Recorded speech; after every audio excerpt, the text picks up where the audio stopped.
Hmm.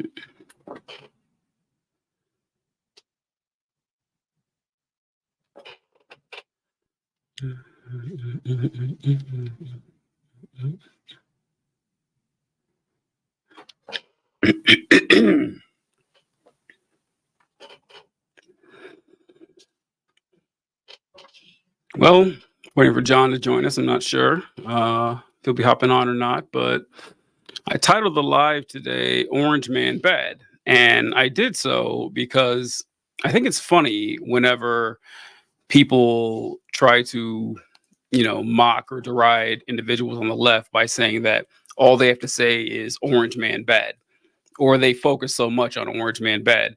And I don't know exactly why, because let's be real, Orange Man is in fact bad. There's not a lot of counter arguments to that. I mean, Donald Trump has been uh, just an aggressively malignant force in American politics, and he's made the world a worse place. Just his presence, and he's the world's most obvious grifter and con man. It is very surprising to me that people don't see this. I guess more people don't. It's not that people don't see it; it's that they don't care. They just don't. And to an extent, I know that everyone is aware that politicians are, for the most part, in it for themselves, and they'd sell you out for money or power or influence at a moment's notice. But Trump is especially unique in his. Oh, here we go. Yo. Sorry I'm late, TJ. All good, man. It's all good. How you doing? Doing good. What a lot of our viewers don't know is that despite our immense popularity, we don't get paid to do this, and sometimes our 9 to 5s go past it. So yeah, it's a thing. It's a thing. Just on the old grind, we're all trying to survive. Got to make money for our capitalist overlords, right? We do. What is he gonna do? So. I was just rambling on talking about, I titled the live Orange Man Bad, and I just did it for fun because I think it's funny that people on the right will mock and deride individuals on the left by saying, oh, you guys are just focused on Orange Man Bad, because Orange Man is bad. I mean, he is in fact bad. It's not a bad argument to say that, yeah, Trump has been a horrible presence in American politics and American culture in general. He's just been this malignant force that's been foisted upon our lives for the last 8 years now. So yeah, it's not unreasonable to say, hey, this guy is bad. Maybe we shouldn't give him the reins of power for 4 more years. I will agree with everything you said except one thing. I think he's been wonderful for American politics. I think he's destroying the Republican Party from the inside out. More people pay attention to politics when he's involved. Honestly, he did some necessary things to move political discourse into a more accessible direction for the average American. So I would say that overall, as long as Trump doesn't get another chance at the presidency and, create a fascist dictatorship in America, I'll look back on the overall effect Trump had on politics in general in America and be like, more good than bad. But other than that, yeah, I would say Orange Man bad in general. I think that he definitely has made politics more accessible to people who didn't care. But that hasn't been good. I don't think that's been good at all. A lot of the people that, didn't care about politics, who joined in and became interested because of Trump, are just awful. They're just, I mean, there's like some of the worst people we've ever seen.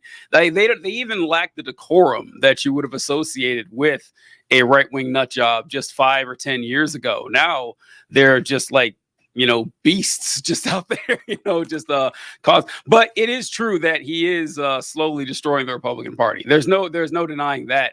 And because like a lot of Republicans are embarrassed of him, which is what you're seeing more and more here. It's actually been kind of surprising to me to watch the results of the primaries, because there's still like a sizable chunk of Republicans that vote against him, even though he's the only candidate. That's so they're essentially protest votes, which I wouldn't have suspected there would be a significant number of protest votes, especially among Republican primary voters, but they're still there. Yeah, I think that when it comes to the Republican primary voters, you have to remember that there is probably just as much of a contingent that loves Trump as one that hates him, like it within the Republican Party.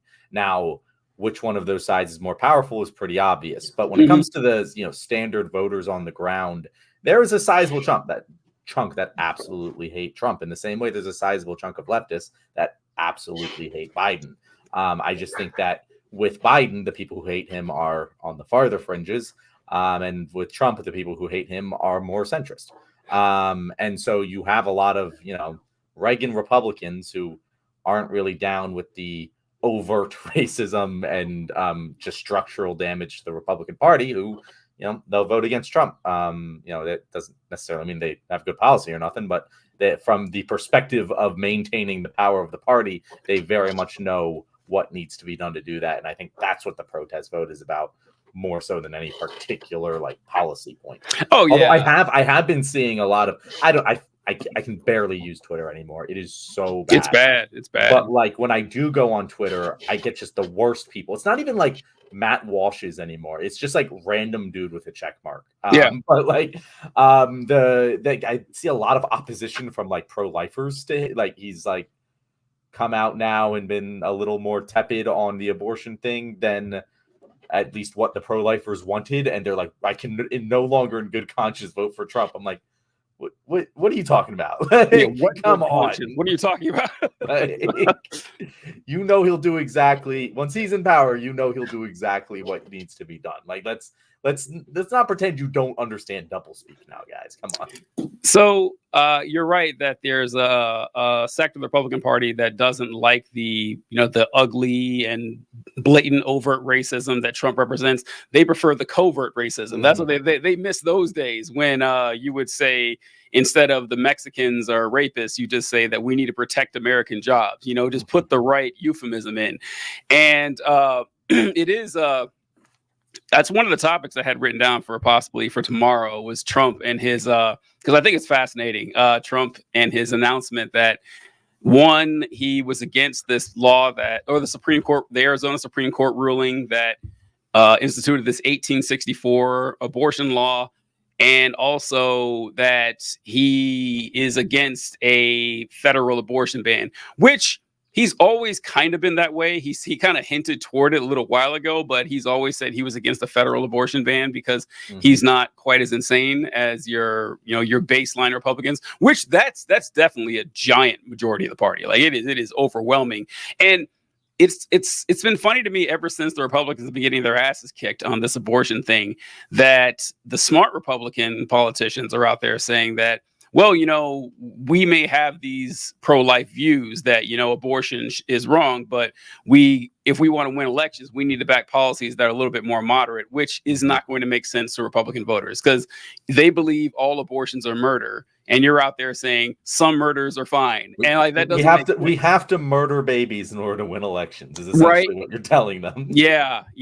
And you're right that it is a lie. It is a lie that they're saying that, hey, we're going to actually implement these reasonable guardrails on abortion to make sure it's not outlawed permanently. No, they won't. No, they won't. And I heard someone talking about the fact that they're going to be held in check the same way the Democrats are, because the Democrats, like Biden, did a commercial I saw saying that he wanted to, codify Roe v. Wade into law, which he's not going to do. He can't do it because he doesn't have 60 votes in the Senate. And then they said, well, Republicans are stuck there too, because they're not going to have 60 votes in the Senate either. And I was like, do you think for 1 second the Republicans won't do a carve out for the filibuster for an abortion ban? They do it at the drop of a hat. They would do it. They would find a way. So I think that if they win the Senate and the House, they'll absolutely try to go for a federal abortion ban. Why wouldn't they? Yeah, but also they're not going to win the Senate and the House. So I don't think so. No, as long as one Donald J. Trump is on the ticket and abortion rights are on the ticket, they're not winning anything, and it's going to be a boring election, honestly, DJ. I think this is going to be. I think my call of this election back in last summer is it's all played out exactly like we've expected so far, and I don't see any reason why it would change. The Republicans keep fucking themselves. They keep doing it. Like this Arizona thing is the biggest piece of political malpractice. Someone should go to jail. Like I have ever seen. Like I you feel need bad to for the Republicans. Say what? I feel bad for the Republicans. It's like, why would you do that? The Supreme. I didn't even know this is up for review in the Supreme Court. They could have just put it off until next year if they wanted, but no, they are such true believers that they said, no, we are going to just completely They handed if Arizona wasn't already locked down for Biden, it was still a toss up in a way. They just did it. They just guaranteed Biden wins Arizona. They guaranteed it. It's incredible, and it's almost like it's two parties just trying to lose. Although I know the Republicans aren't trying to lose; they're incapable of having coherent strategy because of who the leader is. But the Democrats are just constantly getting in their own way because they're fighting a two-front battle. Like that, and the Republicans are now too, and that's the thing. Like both parties are now fighting these two-front battles. It's just that the DNC is winning both battles, and the GOP is losing both battles. They're being completely taken over by the fringe right. I was reading an article today about what the Republicans had to say about the Marjorie Taylor Greene wanting to oust Mike Johnson. Mm-hmm. And can I screen share this? Have we figured out how to let me screen share? I don't think you can. I think it has to come. I'm going to try. Does it say present on the bottom? Yeah, it says present. Yeah. Oh, then you might be able to. All right, cool. Okay, I'm going to share screen here. Cool. Okay, yeah, this is it. So are we seeing this? Do you see it? I do. I see my screen, so I'm going to assume that you see it. I can't see both at the same time. Stage, yeah. Perfect. All right, guys, we are learning as we go. Another reminder. So the amateurish nature of this production. I just found this to be so funny because essentially we have Marjorie Taylor Greene who's saying, "Let's get rid of Mike Johnson because he's going to vote for Ukraine." Can you zoom in on? I can't read it. I'll zoom in here. All right, cool. So we have Marjorie Taylor Greene who wants to vacate Johnson. And all of the Republicans in Congress, like these quotes are hilarious. I don't see how who could do a better job. I don't know who could get the votes needed to become speaker and then effectively lead. A fool's errand. They're getting rid of Johnson because nobody wants the job. Who wants the job? And who could do the job? It's a fool's errand. Like they're just admitting, just straight up reporters, none of us are capable of governing. Well, please don't make us do it. I don't think it's necessarily that the Republicans aren't capable of governing, but the Republican caucus is a mess. Like it is a nightmare. Like say what you want about, Hakeem Jeffries or Nancy Pelosi. They ran a tight ship when it came to keeping their men in order and the Republicans. That's why who would want to be Speaker of the House with the Republican House? Like with maniacs like Lauren Boebert and Marjorie Taylor Greene running around just doing whatever they want and saying whatever they want and making your party look absurd and ridiculous and just threatening to remove you every 10 minutes. Yeah, F that. I would never want that job. I don't blame anyone for not wanting it. It reminds me of how what's a Panthers fan? Like small market team that has always been bad, and it's like, oh well, we need a new coach, but none of the top candidates want to come here. They're going to go everywhere else. So I guess who's next man up? And right now, there's not a single coach in all of football that wants to come coach for the Republicans. Like it is embarrassing to have to say that. Like, can you imagine if a company was like, guys, I know you guys want to fire our CEO because he's incompetent, but honestly, not a single person at this company wants the job, so we're just going to have to keep him. Like, how do you think that would play out in the stock markets after that? Call, right? And they're clamoring for, later this year, there's like the biggest maniac possible. They all agree on that guy. Everybody wants this guy. It's like, man, this is, what it's like, sticking with the sports analogy. It's like a minor league baseball team. You ever go to a Mhm. minor league baseball game and they always have these weird gimmicks to get people to come in and stuff? That's what the Republican Party reminds me of. It's not a series, or it's not a professional, like a major league political party. It's a minor league party that can't get their act together and just has to rely on gimmick after gimmick to stay relevant. But like that is what it is. Like we It are is, yeah. reaching that point with the Republican Party where you just can't sustain this You can't, no. very long. Like I don't know what the think tank heads are even thinking about right now in terms of exit strategy from Donald Trump, but it is an unsustainable coalition they have going on right now, and it's going to blow up when Trump loses. And I say this a lot. Like after every election, every single time the losing party goes, oh, well, our best candidate that just defeated all these other candidates, he got beat. So who else do we have left in store? And then inevitably 4 years later, we have a whole new crop of people and it works out. But I do think that this time they're all screwed because like they've all attached their wagon to the Donald Trump boat. I guess the ones that have remained relatively, like I think Nikki Haley has set herself up perfectly to take the reins of the party. I think there are people within the party that can take the reins, but it's going to be a power struggle in terms of in what direction it goes. Because Yes. either you double down on the fascism with a try to have a more competent cult of personality, or you try and go centrist. And I don't think any of the voters are primed to go centrist. No. And I don't think anyone else in the Republican Party is primed to have a cult of personality around them. So like I genuinely don't know. I know exactly what's going to happen up until November, whatever the fuck it is, 2024. I don't know what happens a day after that. Yeah, I think that because we talk about this a lot, that the Republican Party, like I said, they're not a serious party. They don't have a strategy to win any elections, honestly, because the strategy hasn't changed in 60 years. The strategy is appeal to white Christian conservatives and literally nobody else. And that's been their bread and butter for ever since the civil rights movement. And that's not a sustainable action. Wait, you forgot gerrymandering and reducing voter turnout in black districts. Yes. You forgot about that one, TJ. And actively try to suppress the black vote. That's always funny too. Whenever Republicans try to take credit for the Republicans of the early '60s, and like, yeah, Republicans voted to pass the Voting Rights Act, and so, which is true, they did, but more Democrats did. I always like to point that out, like because the Republicans voted higher in percentage. It was like 27 out of 35 Republicans, but it was something like 50 Democrats voted for the Civil Rights Act too. And so, but they try to take credit for this shit, but my entire life, like ever since the 80s, they have been actively chipping away at both the Civil Rights Act and the Voting Rights Act. They can't talk to any libertarian or any business centric right winger, and they will tell you how much they are suspicious of the Civil Rights Act because the federal government is getting involved in businesses and telling them who they have to and who people they can't dismiss and everything like that. And the Voting Rights Act, too.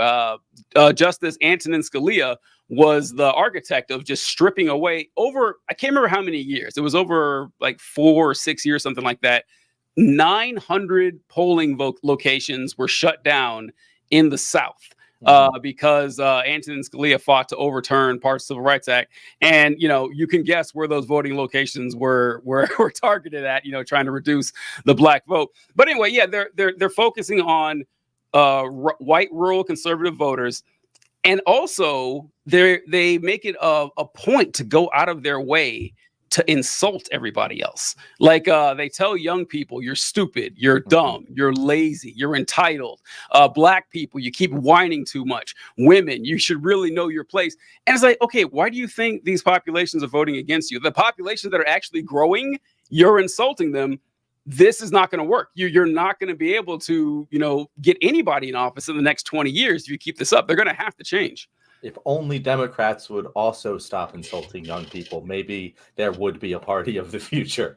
But the thing you said, the voting rights thing is the thing that always blows my mind. Because I understand why Republicans in general want to, limit voting. But I don't understand why the average normie Republican goes for that shit.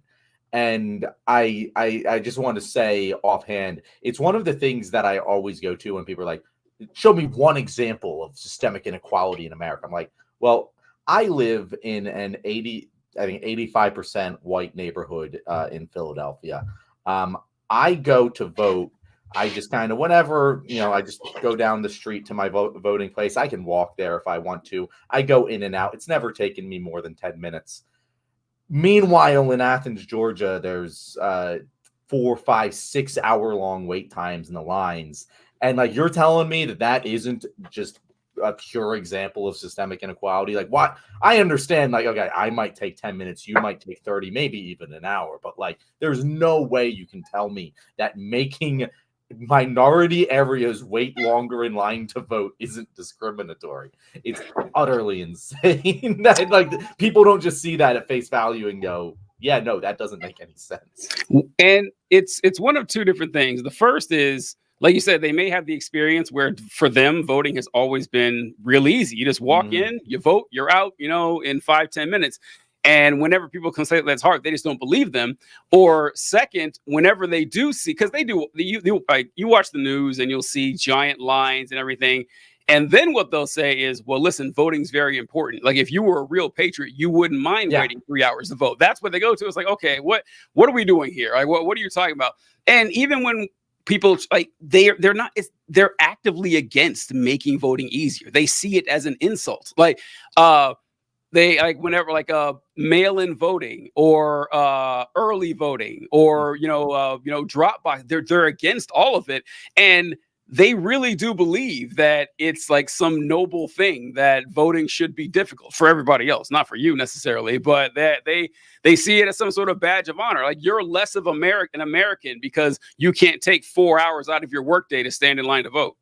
And not to mention that, the people who it's more easy to take 4 hours off their workday, whatever, tend to be the richer people who have PTO and can do that, not the lower working classes that are going to be able to do that. And now, that's just the way it is. That's the way the cookie crumbles today. That's actually, I mean, I think I'm about to go higher, broader here, but like, I think that is one of the most insane things about when people talk about, well, we make things cost more as a market signifier, Econ 101, to show how much people want it. And if people want it more, they'll be able to pay more for it. So that's a fair value exchange. And it's like, no, that doesn't make sense because we all have different amounts of money. For some things like, a diamond ring, cool with that. Absolutely no problem there. Let the person with as much money as they want get that. But for things you need, like schooling, or housing or food, or even things that you just kind of want, like concert tickets. Like, I think a lot of people can agree on the food thing, but a lot of things out there like concert tickets, it would make a hell of a lot more sense if we just made a line, and whoever got in the line first, they paid for the concert ticket, and we didn't allow a resale market to overflow the value. We don't do that. And instead, we have this system where the people who can spend the most for the tickets get them. And the people who actually would really love to go more and want to go more don't get them just because they don't have the money available to them. And that makes the concert experience or the sports experience worse for everyone involved, because if you had a bunch of crazy fans there, it would be a better experience. I don't know. I went on a tangent there. No, it all connects. Like, it's all the same mindset to get through these things. Yeah, it also applies to what we were talking about first with representation, because the more money you have, the easier it is for you to get represented, not just, by lobbying and stuff like that, but by being able to take off time to vote. The concert thing, this is something I've thought of before, but I keep running into problems when I think about it, because I do love this idea, because I don't like the fact that the Super Bowl is when I think of this the most, because you find out the Super Bowl, like half the audience in the Super Bowl is not from the city, or not from that city. They fly in from all over, the country and all over the world. And the people in the city aren't necessarily, probably not, the fans of the team there, but still, like, a Super Bowl comes to your city. I think the people in the city should be the one experiencing it and having fun, not just a bunch of rich people from all over the country. But when I think, because I had this thought too, it's like, well, limit the sales to the people within the area. Like 80%, 90% of the tickets can only come to you if you live, in these area codes or in this city or in this state. But then I know what would happen. Like if I was, Joe P. Rich guy, I would just pay money to people to stand in line for me and buy the ticket. And there would be ways around. Like, you could work your way around it. I don't know, but I hate that because I think back to I never attended a whole lot of concerts in my time, but I remember like in my 20s and stuff, tickets were not expensive to concerts, not wildly expensive. Like your average person could go pretty easily, but now you see the prices of tickets, they are through the roof. Like for sporting events, for concerts, they're crazy, much higher than they were, 20, 30 years ago. And you're right. It's like, I'm not saying that we should, control the markets for everything. We don't need draconian in that fashion, but, people dismiss that the idea that outside of basic needs you shouldn't worry about it. That's not true, because this is something conservatives say a lot, where they talk about how it's actually really easy to succeed. All you got to do is finish high school, get yourself a job working at Burger Mart, and get yourself a studio apartment, live off bread and water, don't go to movies, don't drink soda, don't get a girlfriend, don't do anything that makes life worth living. And then, in 5 years, you've proven yourself worthy and you might rise out of it. It's absurdity. You're asking people to be something other than human. So yeah, I do agree that we shouldn't be so quick to dismiss like the fun parts of life as a necessity, because they absolutely are. Exactly. And that's the problem with, people on the left will say it's a capitalism problem. I don't know so much if it's a capitalism problem, but just having things motivated by profit is not the most effective way to align incentives, because like you said, with the Super Bowl, people complain about the Super Bowl all the time, how the crowd sucks. Yeah, it's terrible. Yeah, terrible. You're right. No sense. It should honestly, they should have 20% of the seats up for open auction, 40% of the seats sold exclusively to fans of one team, and 40% exclusively sold to fans of another, and those put up for auction. That would make the whole experience better for everyone involved. The only people that would actually be hurt by that are ticket scalpers. Like literally the only people who would have any loss of anything from that are ticket scalpers. And I guess technically people from other parts of the country wouldn't be as involved. But you know what? We publicly fund these stadiums. Ridiculous. Ridiculous. And so we do have a personal stake of ownership in what goes on in them. And they should not only serve profit, they should serve the good of the people who are also paying for them. And you can take that to stadiums, you can take that to parks, you can take that to anything. We are desperately losing so many things in this country that we used to have, which were designed for public good, which were designed for happiness, which were designed to give people a place to go where they wouldn't have to be in the house or be spending money to feel comfortable being there. And we used to have so many more places like that. And they're just disappearing all over the place because it's we can use this area for profit generating activity, which isn't really the best possible thing. Imagine if you spent every hour of your life solely motivated by generating profit. You'd probably kill yourself.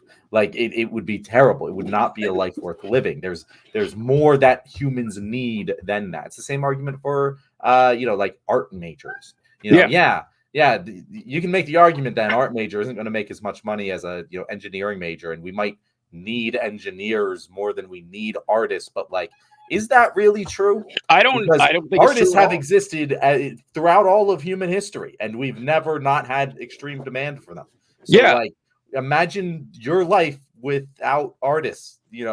It's whenever people shit on art majors and stuff. Oh yeah, when has music ever made anyone's life better? As well as that's stupid. That's ridiculous. We do need these things, and whenever it's the point of college. People talk about, because we have unfortunately, because he said our life just revolves around making enough money to live, that we've kind of skewed what college is supposed to be for, and that college only exists as an avenue to get you an occupation to earn more higher income. That's the only way we think of, but it's about a lot more than that. It's called a liberal arts university, liberal arts college. And it's to like expand your knowledge of being a human being, like finding out more about your society and about yourself. And which is why the humanities are so important, because yeah, we could all sit around and study math all day. Great. I mean, fantastic. Like math is like the language of logic. It's great to learn things about, math and science and STEM, but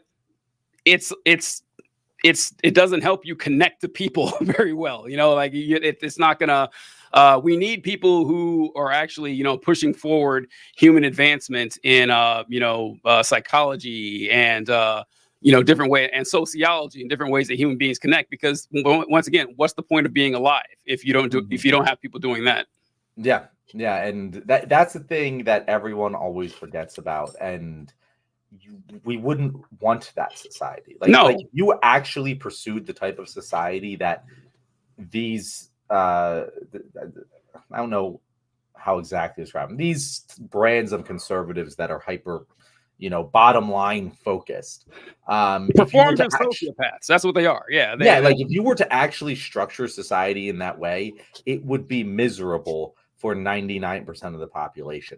And so and I think that the average normie can understand that. Like, I think the average American can look at it and be like, there's definitely, we shouldn't have everything driven by profit. And so conservatives believe that? It's because it's why they're so obsessed with religion, because that's the role that religion plays for them. So they know it's true, but they just rather it come from God than from us. They want it top down. They don't want it horizontal. It's funny you say that, TJ, because it's something that I've been toying with as an idea that I want to pursue at some point in my life. If I ever have the ability to buy a little property and have a live up top, shop in the bottom sort of housing situation, I would love to set up just a church, for lack of a better term, but a secular church, because I feel like there is desire for that sort of thing. And I feel like as long as I, could break even on it, I would be totally happy running it and doing the labor to run it. Do you think that's feasibly possible? Not a secularized church that we could create, in the private sphere to kind of offer those public options. Or do you think that's it would never work? I do talk about this a lot, and we're not the first people to think about I know. That's why I'm if I feel like this is such an obvious concept. If it worked, it would have happened already. Yeah, and it's so the problem that you run into with exactly what you're saying is that when religion has survived this long for a reason. It's because it works. Because it's an incredibly effective tool in bringing people together who have nothing else in common. You're living in a tribe 100,000 years ago, and you worship this, the tree god, and then you find this other tribe of people you don't know, you're not related to, you might think they're dangerous, but they worship the tree god as well. Now you guys are friends, and we're the descendants of those people, of these superstitious, primitive people, and we have their genes, and so religion has lasted a long time. Now, the problem comes up when you realize that religion is all made up, that it has its social utility, but it has a lot of drawbacks as well. And so we're like, okay, so we don't need this thing. We can figure out morality on our own. We do it all the time anyway, so let's get rid of religion. And then people like us come along. It's like, all right, but the problem is when you take away religion, that's been the core of our social bonding for such a long time, and we have nothing to replace it. Like, where are you gonna get married? Just at the courthouse? Who's gonna oversee your funeral? It's just stuff like that, stuff that you need to bring communities together. Mm-hmm. And this idea actually is pretty old. And I want to bring up an example. It's my turn to share the screen here. So back in the French Revolution, whenever the French Revolution happened, they decided to get rid of the church because the clergy were wildly corrupt. Have I talked about this on the show before? I don't know. The French Revolution getting rid of the church. I don't think so. Okay. But, it tracks from what I know about France. Yeah, so they got rid of the Catholic Church, the First Estate. And by the way, if you guys ever hear the media referred to as the Fourth Estate, that's a term that kind of references the French Revolution, because in the French Revolution, back in those days, you had the First Estate, which was the church, the Second Estate, which was the aristocracy, and the Third Estate, which is everybody else. And so the media refers to themselves as the Fourth Estate. But Robespierre, they got rid of the 7-day week because that comes from the Bible. They got rid of that's where the meter came from. I'm pretty sure as a unit of measurement. They had weeks that were 10 days long, and then you had the metric system based on units of 10. But he also realized that, hey, we need some kind of social thing to bring together. So let me see if I can share this here. He created something. Okay, here we go. Oh shit. The cult of the supreme being. Is what he created, and I love that he called it a cult, but it's like that's but first mistake right there is referring to it as a cult, but it's a form of theocratic deism established as the intended state religion of France and a replacement for Roman Catholicism and its rival, the cult of reason by Robespierre during the French Revolution. It went unsupported after the fall of Robespierre, along with the cult of reason was officially banned by the first consul Napoleon Bonaparte. So they tried this. They tried this exact same thing because they realized that, we need to bring people together, and people just laughed it out of the room. They said, this is ridiculous. Like, he had this weird ass statue that he had everybody, huddle around. So I don't know what we can do to actually replace religion. It's going to be really difficult, and no one's come up with a great answer yet, but it is something that we need because they need something to rally around. And not everyone's just happy with, secularism like we are. But I wish I had an answer. But good news, though, starting a church is pretty easy, I guess. I mean, and it's tax-free. Like, it's just a scam. So go for it. Why not? Well, that's the thing, TJ. Like, it didn't work when he did it, but he was going against some really strong competition. The church is not as strong as it was. No. It is declining. Actually, for the first time in American history, like the church attendance among adults is significantly declining. I saw, like, it's been something that's been remarkably steady up until honestly like the 2000s is when it really started actually declining. So like, I think that there is all those people who aren't going to church are probably looking for something like church, or at least their kids are going to be definitely looking for something like it by the time church attendance hits, 10%. Who did we have on? Was it Cannon's Fodder who said that she thinks we're going to see a rapid rise in cults because of this? I think it sounds like Cannon's Fodder. Yeah, because people are looking for something, and they're going to look for something. And I mean, you can kind of say like Trump is kind of a cult, but Obama was kind of a light cult too in a lot of ways. It wasn't bad as Trump, but you can see people kind of flocking toward, powerful leaders to represent them and to feel something in their souls, because it is tricky without it. Not everyone is up to it, apparently, especially not our culture where it's just, so ingrained into us. So I think we've branched into two different things because there is the leadership aspect of the church, which you just kind of referred to, where you can have a cult of personality around Donald Trump or Barack Obama or whatever, and that acts in many ways like a religion, or at least a organized religion. But the other thing that we're referring to is that third place, that free public gathering space. You have, it doesn't necessarily have to be spiritual, but it feeds the spirit. I don't know how else to say that thing where you get social connection, you get intellectual conversation of some sort, you get community building. And right now there just isn't. Like, honestly, like, if I didn't have sports, I feel like sports is that. Sports is good for me. But like, for people who don't have sports, I don't know what the hell y'all do. Like I genuinely don't know how you connect with your fellow man, because like there's not much else like that just brings people together into a community to give them a common talking point to branch off of and form connections. Like, that just doesn't exist, and it has to exist because there's such demand for it. But like, as long as we try to privatize that demand and generate profit from it, it's never going to be satisfied, because you having to pay for it defeats the fucking point. Like, it's never going to catch on, especially among the lower classes. Yeah. By the way, there's 6 of you watching right now. Comment what brings you together as human beings. No, if you guys don't like I need to know. I genuinely so And sports has got, and you referenced it towards the end that if we keep this gateway against like making sports harder and harder to watch for the common person, it's gonna. I mean, you read, and I know money was worth more back in the day, but it's still like you'll read about the 27 Yankees, and you could go watch them for 15 cents or something. Like damn, it's like, and it was just open to a lot more people. Where's it going with this? Oh yeah, and so. Sports does still kind of work though, because you don't necessarily need to watch it to be a fan of the team, and you can just like check the highlights the next morning and you can still feel that connection. Although I used to watch sports all the time. I grew up like memorizing. Yeah, I remember you said you kind of fell off recently.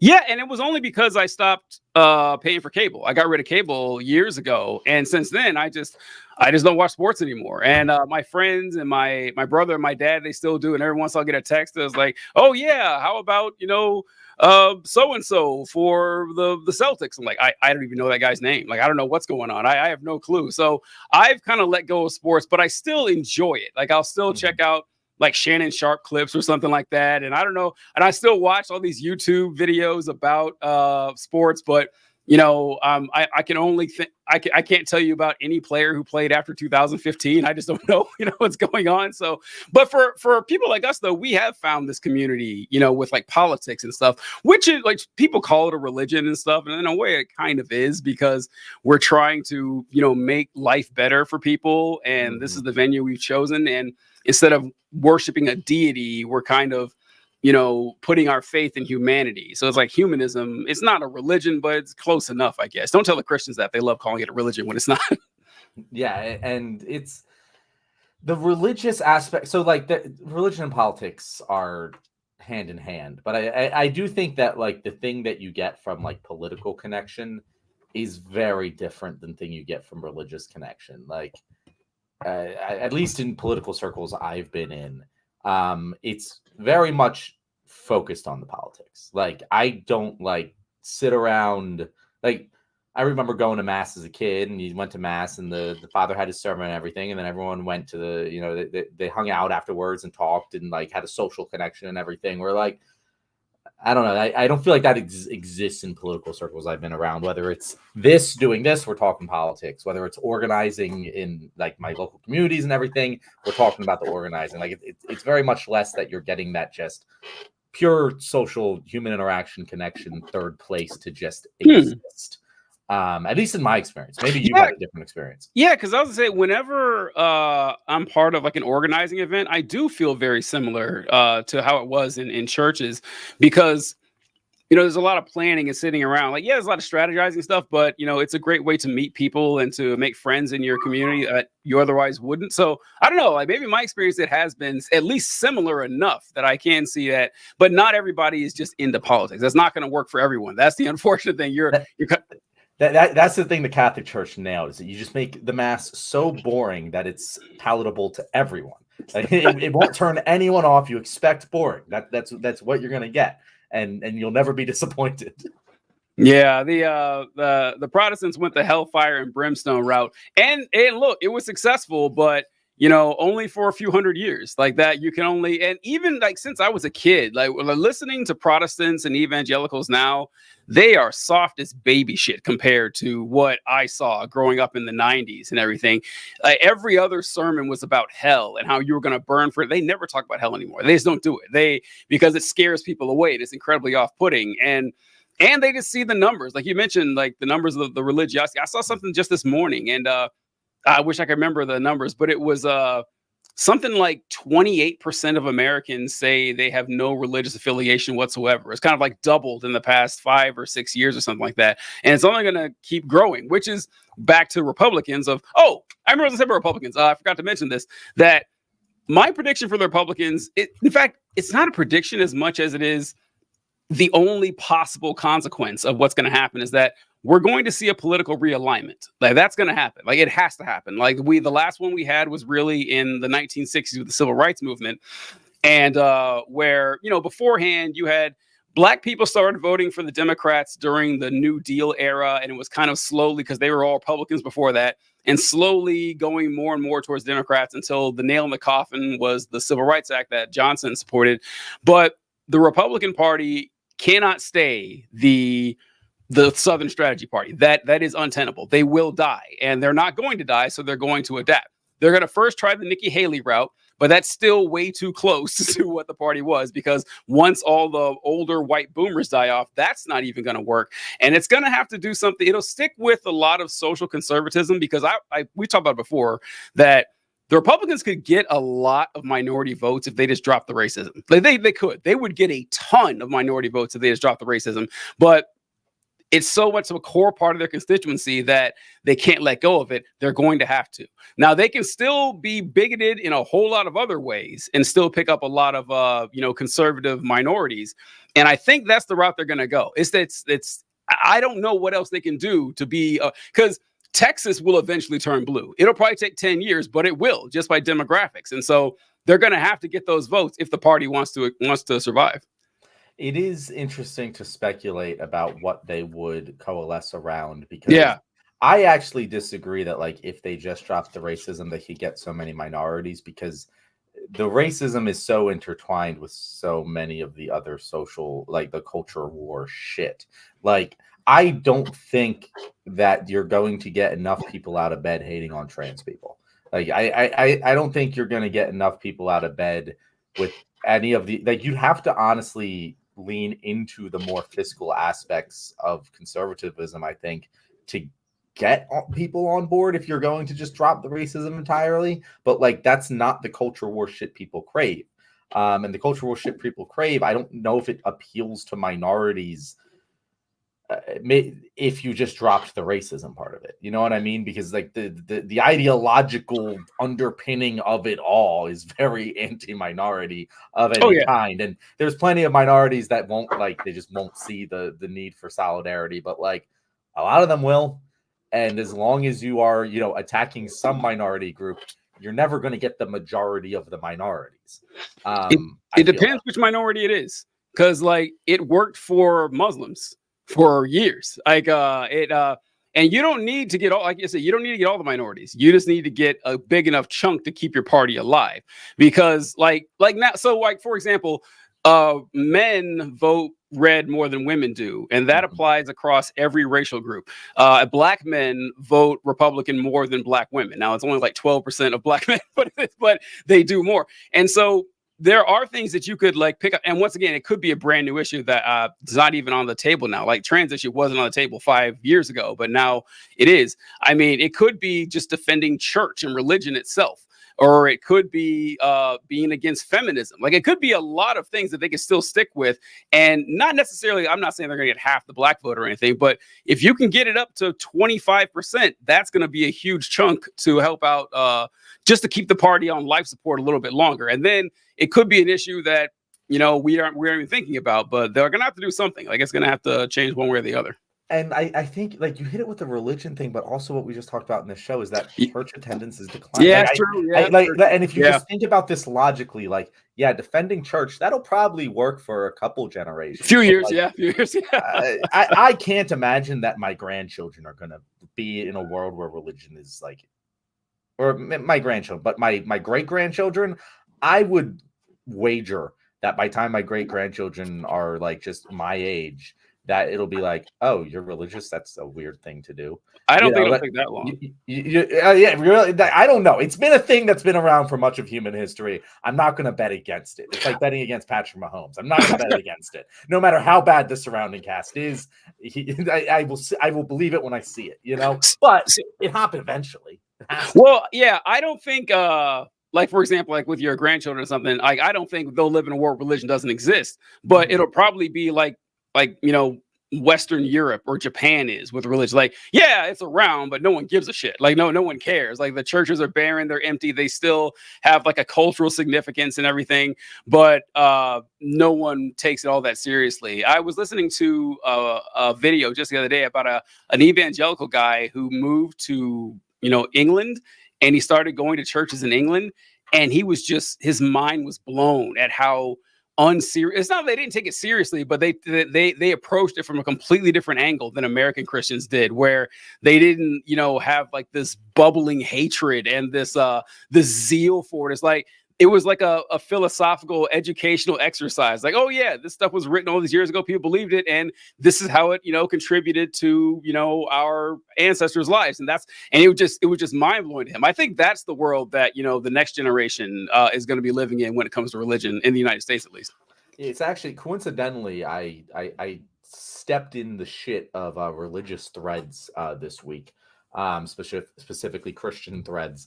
I asked the simple question of, if you're a Christian, how do you reconcile the idea that an all-powerful, all-loving God you worship created hell to torture people for all eternity? And obviously, I'm not the first person to ask this question. I'm not, trying to pawn that off as my own. But I got so many responses from a teacher. I have there's like almost 1,400. Any good ones? Thread. So in terms of define good, TJ, in terms of good argument, a lot of them were like, oh, well, God isn't condemning people to hell for all eternity. I'm like, well, that's a valid, that's a valid interpretation of the Bible if you want to have it. I don't read that interpretation in there. I thought it was pretty clear what hell was, but if that's what you want to believe, that's fine. This question doesn't apply to you. that was like the most common good answer. There was a lot of people who just were not getting the idea that God is all powerful. They just don't understand what all powerful means, because they're like, oh, well, there's only two places. They can go to heaven or hell. And the common answer was, well, if you choose to live without God, then you're just in a place without God, and that sucks because God is all things good. God is all things bad too, but let's ignore that. And it's like, yeah, but he could just make that place not suck. Like, he's all powerful. He could create a multitude of places, and he doesn't have to make it eternal. There's so many things wrong with the concept of hell that it's so fundamentally how can you believe this? The way they try to get around it is exactly the way that you said. The first answer they love to give is that, well, God doesn't send you to hell, you send you to hell. No, I'm not choosing that. I don't want to go to hell. That doesn't matter. God's going to send me anyway. And also, they'll do what you said. Is like, well, it's not a place of torture, that's based on Dante's Inferno and stuff like that. Okay, well, it's also based in the Bible. It says it in the Bible. Yeah, right. Yeah, come on. Yeah, first, Jesus is pretty clear about the book of the weeping and wailing, gnashing of teeth, the lake of fire. It all didn't come from Dante. But also, let's say it's true that it's annihilation, or it's just a place in separation from God, and that's going to be sad. Okay, why are you being punished for this? Why are you being punished for not believing in something that didn't give you significant evidence for? You don't choose to believe in something. You're either convinced or you're not, and you're getting punished for it. It doesn't make any sense to me. But also, when you said they don't understand the concept of God being all powerful, I don't know, because the concept of omnipotence doesn't make any sense. You can easily prove that an omnipotent being can't exist with third grade questions, can God create a rock so big he can't lift it? It's paradox after paradox whenever you have all power. And if you're going to say that God is all powerful and he's all knowing, all of this is his fault, like you alluded to. You can't blame anyone, because God created this universe knowing that man would sin, and he would have to punish him for it, and even set up the conditions for it, but with a Garden of Eden, because the tree of life is in the Garden of Eden. Adam and Eve eat from the tree of life, and they fall into sin. Now, why did God put the tree in the garden to begin with? Why? What? I mean, kind of a dick move, right, TJ? Right? Yeah. Why is it there? Because here's the thing. All right, let's assume that there's some he didn't have to do that, but let's assume he did, that there's some sort of divine rule book, and he's like, okay, I got to have the tree. Why did he have to put it in the garden? Why didn't he just put it on the moon? Just put the tree on the moon. That way, and why does the tree have to exist, TJ? Yeah, well, I'm saying, let's say that there's a rule book he has to follow to the tree. Just put then he's not all powerful, TJ. Yeah, it doesn't make any sense. I don't. But you just twist yourself into knots, with this stuff, and I get why they have to do it, because they have to defend the religion, but it doesn't make sense when you question it. If they honestly, I couldn't remake Christianity in a way that I don't think Christianity is an inherently bad religion. A lot of the shit around it is really bad, but the core teachings of Christianity are pretty successful. I think Jesus is a pretty cool guy. I think he was right about a lot of things, and if we all just acted like Jesus, this would be a better world. Totally admit that. But the hell thing is always you can always go back to hell, because even what you just said there with omnipotence, I agree with what you're saying, but I would at least have the benefit of the doubt to we don't have access to all the information. There could be 12 dimensions and we're only able to Mhm. experience 3 of them.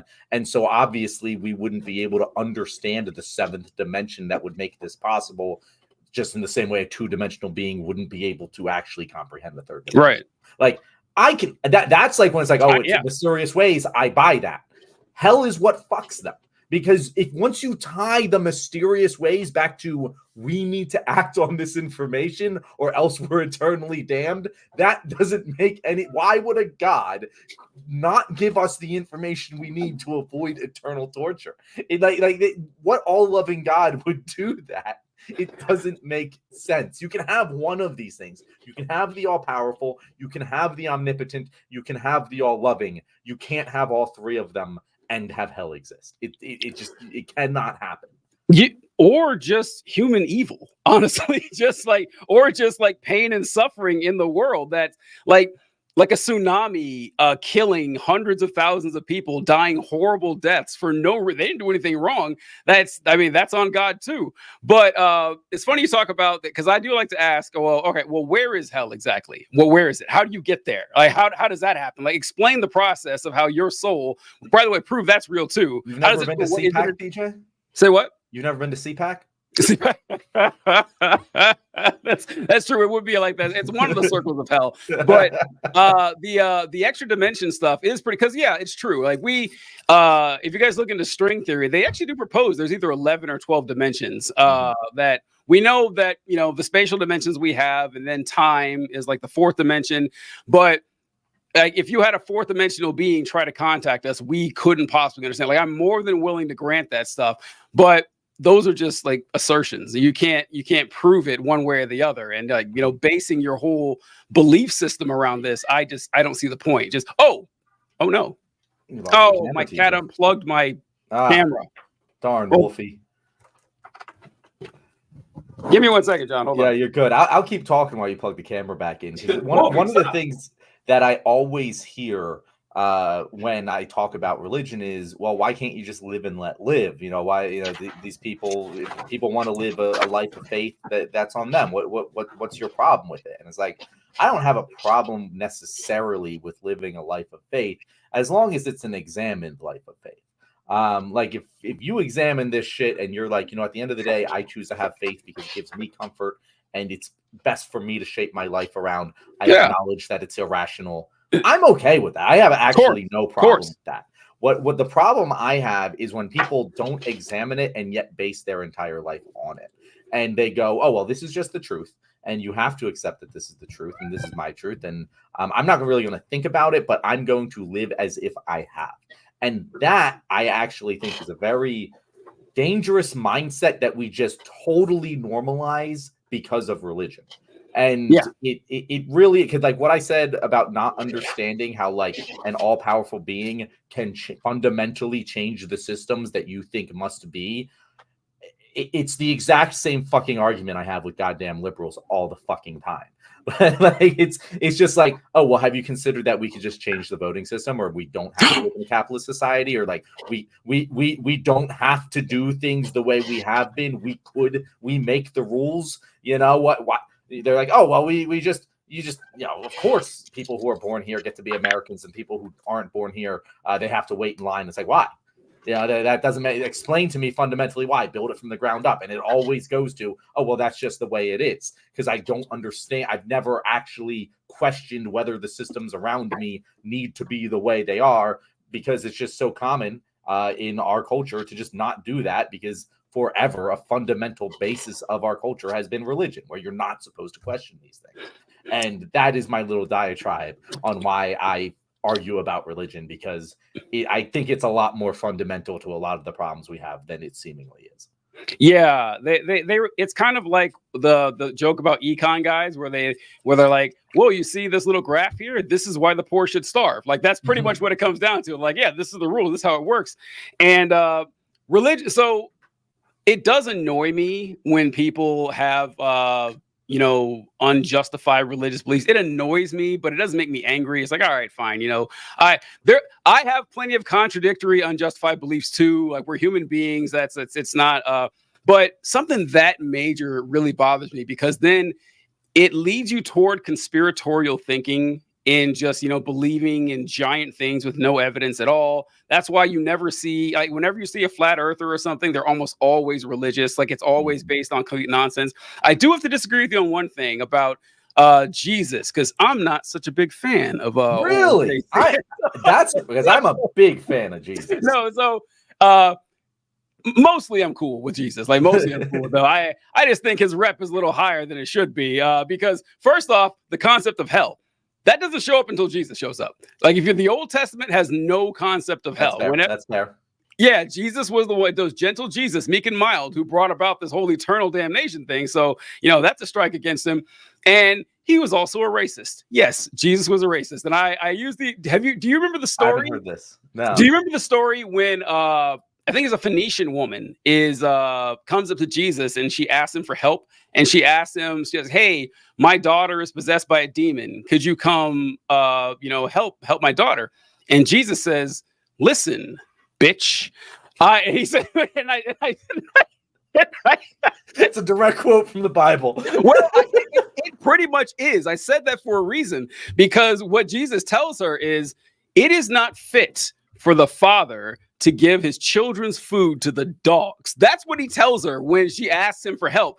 And she says, "Well, that's true. However, the dogs do eat the crumbs that fall from the children's table." And Jesus thought that was pretty clever. He goes, "That's pretty good." So he helped her. And he says, "You know what?" He literally says, "Because of your answer, your daughter is healed now." Like, he was literally impressed with how clever her answer was. So I point to that. I was like, yeah, Jesus, he was a racist. Just want to make that very clear, that his rep is a little higher than it should be. But for the most part, the stuff he said was good. And as far as ancient role models go, you could pick a worse ones than Jesus.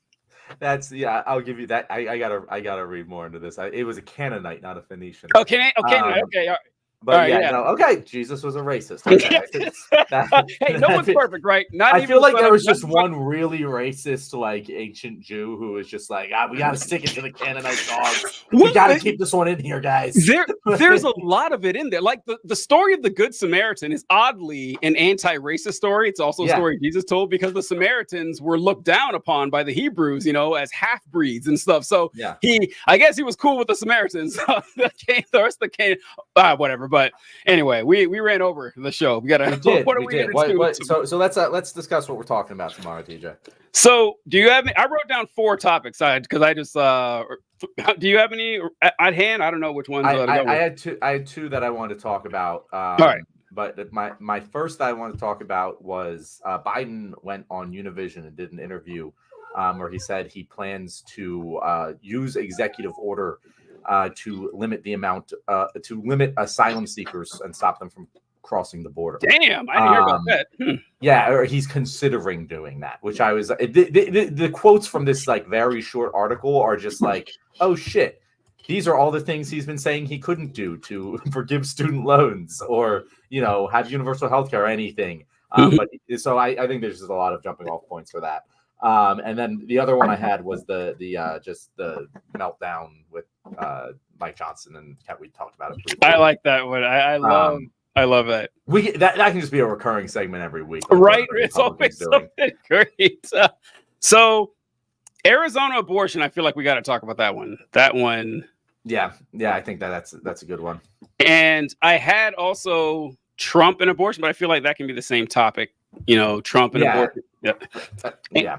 And then I had so these are 2 like fun ones. Did you see the clip with Robert F. Kennedy's campaign manager saying how their goal is to help Trump and defeat Biden? Did you see that?